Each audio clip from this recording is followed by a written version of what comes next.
Hello, and welcome to another episode of GameGuru MAX, broadcast number 82. And I apologise for the slight delay. Every week we add another channel, platform if you will, to our broadcast using a service called Restream. And it's always a bit nerve-wracking when you change a system that you've been relying on for weeks and weeks and months. But you know, we're on this journey together, and if everything goes horribly wrong, you know why, or at least one of the reasons why.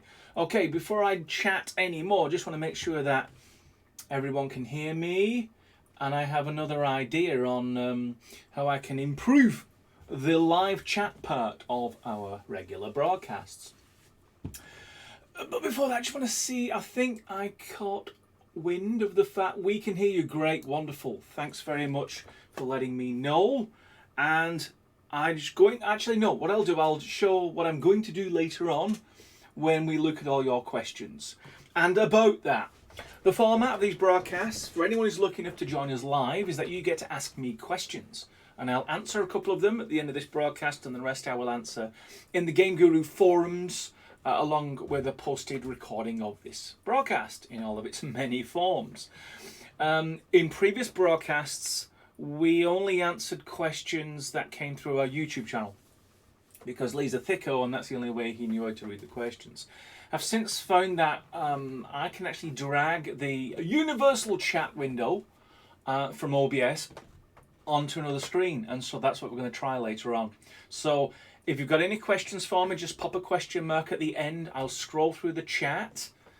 You'll see me struggle to scroll through the new chat window, and then if I can find any great questions or questions of any kind, then I'll answer them verbally. And as I say, the rest I'll put in the forums later on.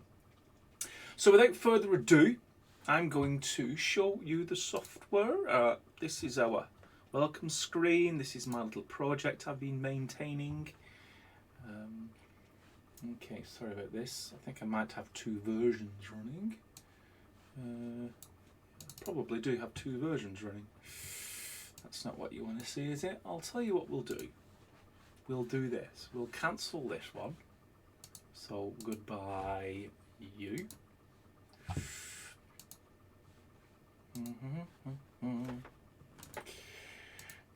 Okay. Close. Run. The question is, am I still broadcasting? I've been closing Windows down. And I hope I've not closed the entire internet down. I'm pretty sure I haven't, but you never know with me. So running the software again.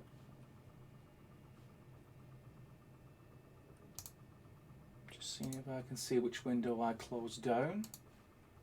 Okay, looks like I launched that. That's not what I wanted to launch. I'm going to close that down. Goodbye you. I'm going to launch this one instead. That's better. Okay, just going to check my stream. Maximize. Yes, I'm pretty sure you can still see what I'm doing.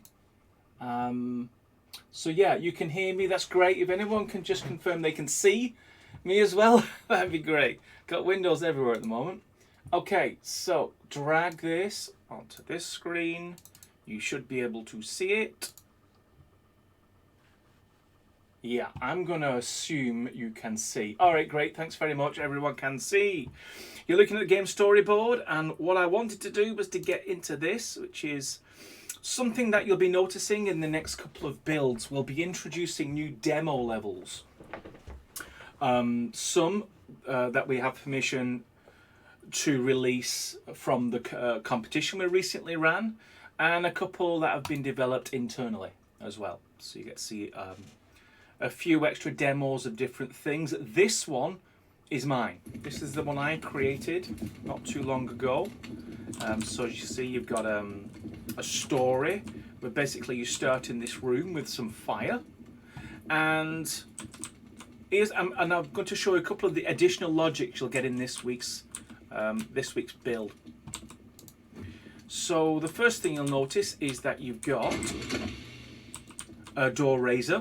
So the idea is that you can actually raise and lower a door. So now that's a switch, and that's triggered to a new, just a regular door. In fact, it's just a dynamic asset, but because I had added the behavior called door raising, it could actually influence that object, and it raised it up into the sky. You can see a little bit of the door there. So that's how that logic works. Another kind of logic, I'll just introduce a little bit. You've got like some flickering lights over there. There's a switch behind this. As you can see, you can't get out that door. You're going to have to go around. But here's the puzzle. If I run into this, I die. So I've literally steamed myself to death. So how do you solve it? Well, there's some new logic which allows you to switch off the damage, you see. That was actually a hurt zone, and I've switched off the zone, so no longer it will actually steal my health.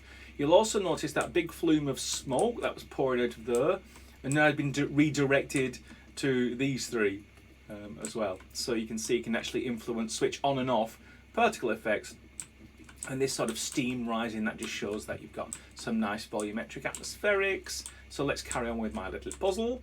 As you can see, you can't get into this door at the moment, but you'll notice I've got a switch here with a little pipe that runs around and connected to this. So you can imagine that when you switch that, you can now open this door.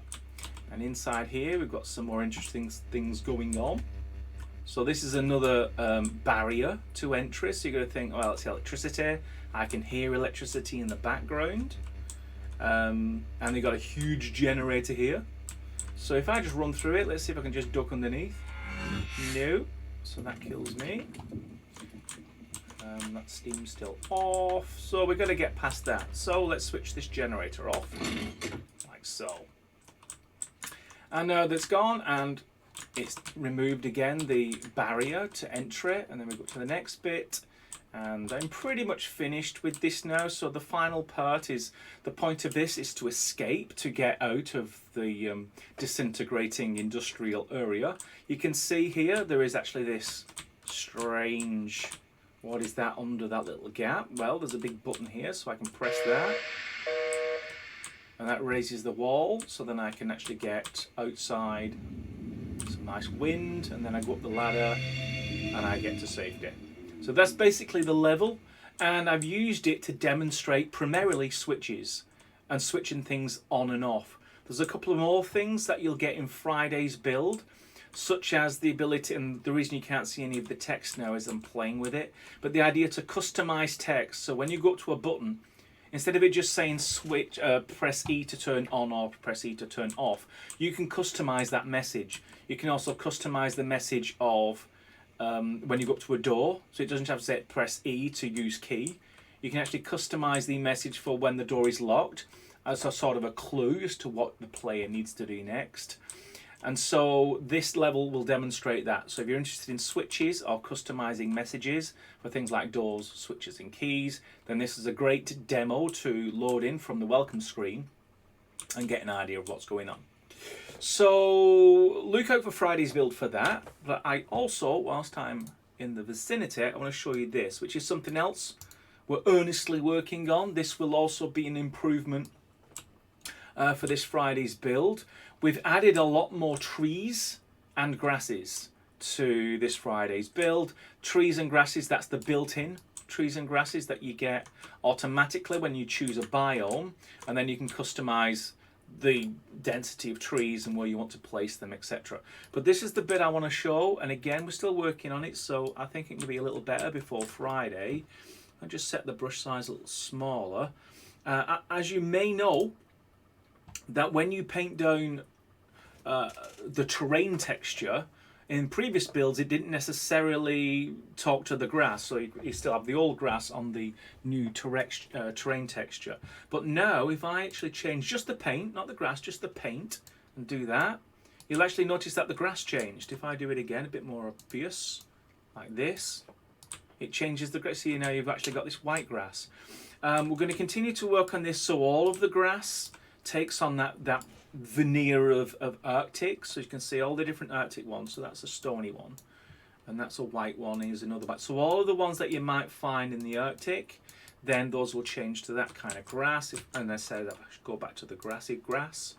then it will actually change all the grass. From a distance, you think you're just painting terrain texture, but as you look close, you realise it's choosing complementary grass for that terrain texture. And this is a technique you find in a lot of modern games. They don't render the grass off into the infinite distance. What they do, they match up the grass colour.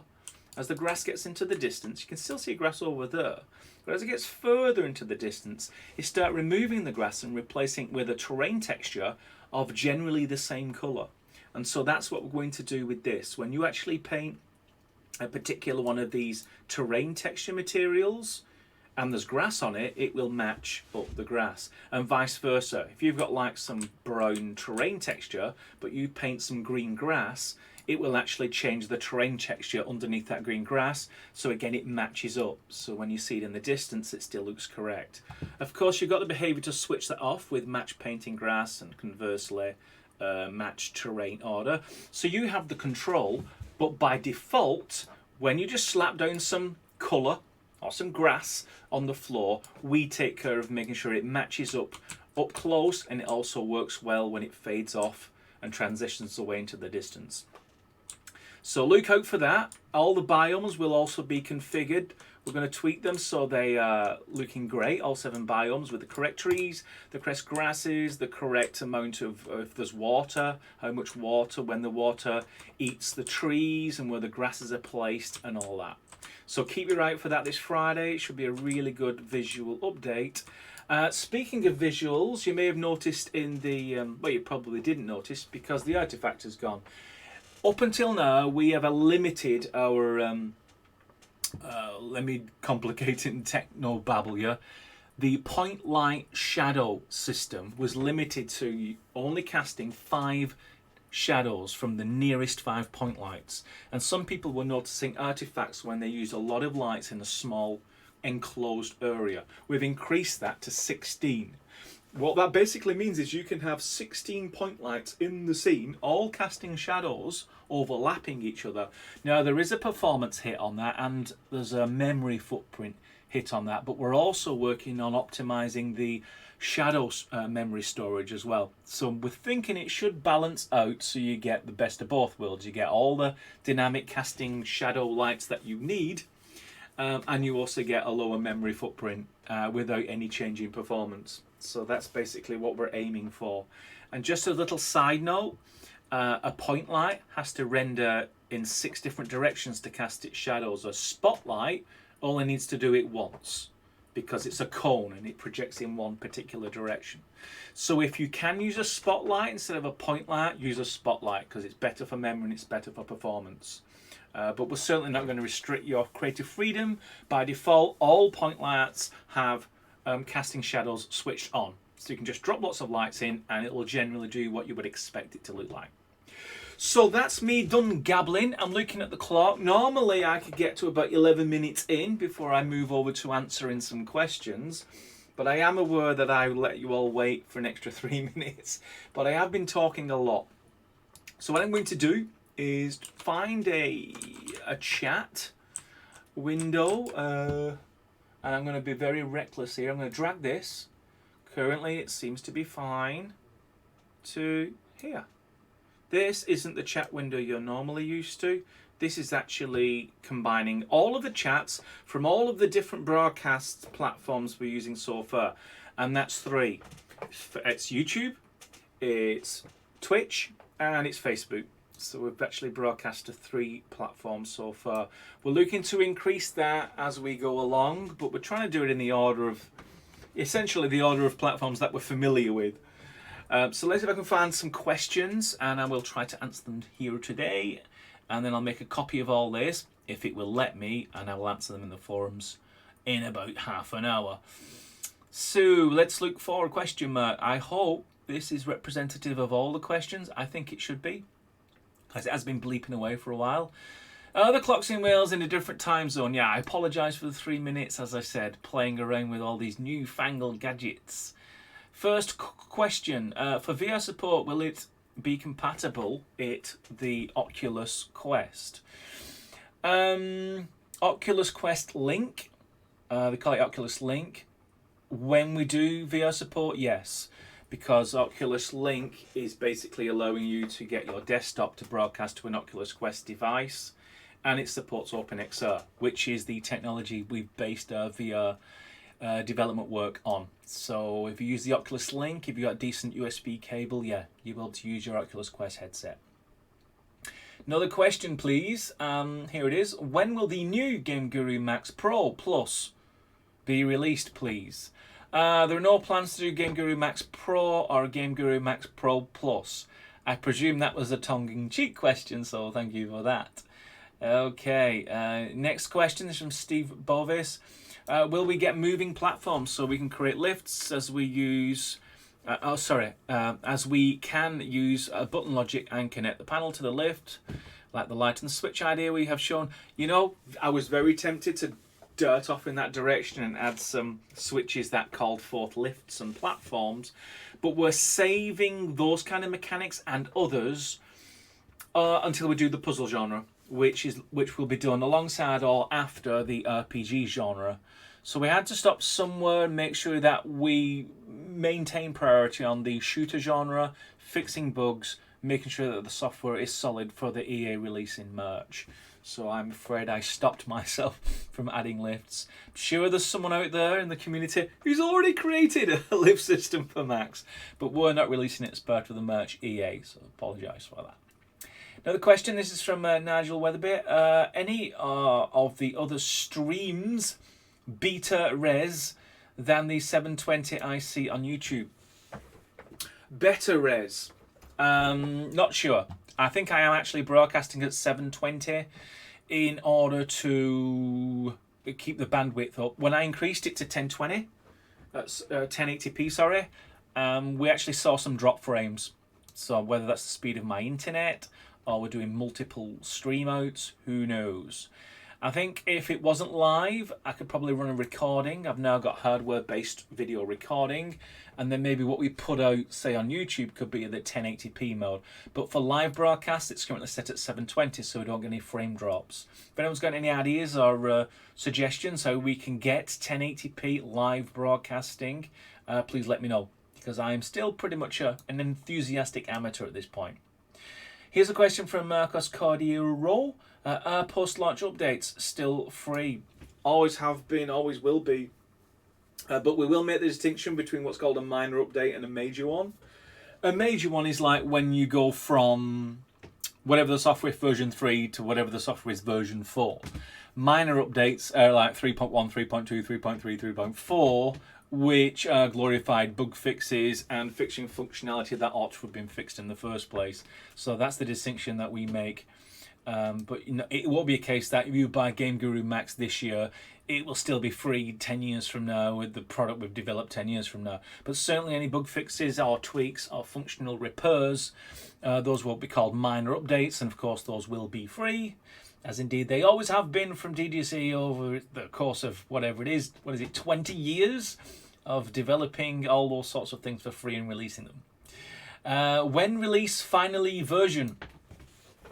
March. End of March is the early access version of GameGuru MAX, so check that out on our website and we'll give you more details as we get closer and closer. Here is a question from CJ. I have a question about the doors. If you close the door, will it open a window? You can do that. Set a switch to activate a door which opens, and then you can also create a logic link between the switch and a window and set that to deactivate. So as the door opens, the window will close.